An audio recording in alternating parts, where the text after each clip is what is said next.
want to talk about the 3 reasons why most people who are, I'm 39, I turned 40 on March 21st. The primary reasons why you aren't getting the results you want when it comes to working out, one of which I am guilty of. And the 3 things are basically, most people do too much, they don't have a plan, and they don't to justify how we do that. But the reason typically most people do too much is because they have an all-nothing mindset. If 30 minutes is good of strength training, an hour is better, and that's not true, because basically what happens is you overtrain, and plus it's not sustainable, it's not enjoyable, and then you quit. And the second reason most people fail is they don't have a plan. They come into the gym like this, okay, where I'm at, and since they don't have a plan, they just haphazardly start lifting up weights and doing whatever. There's no rhyme or reason. There's no progressive overload. There's no purpose behind what they're doing or why they're doing it. Most of the time they're just doing it because they saw somebody else do it. It looked cool. It looked like fun. I'm going to do it.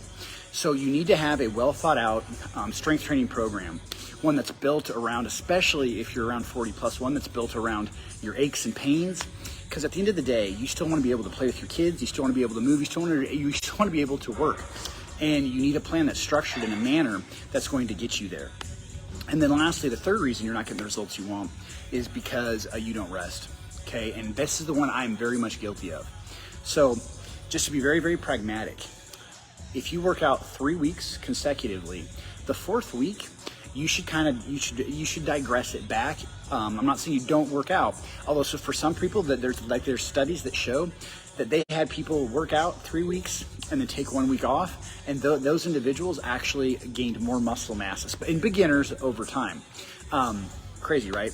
So the typical recommendation I have is you go through 3 weeks of hard essentially, and typically what I mean by hard is train 2 to 3 times a week, full body.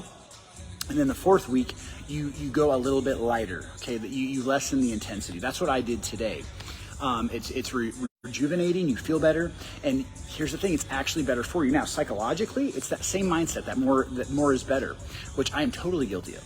But you need to go slower, and here's the thing, over time, you'll create more progress by training that way, and you're gonna have less injuries, you're gonna feel better, you're gonna look better. It's beneficial on so many different fronts, all right? So essentially, those are my 3 tips when it comes to training, especially if you were 40 plus. Okay, don't do too much, all right? Make sure you have a plan that's well thought out. And then the third is rest.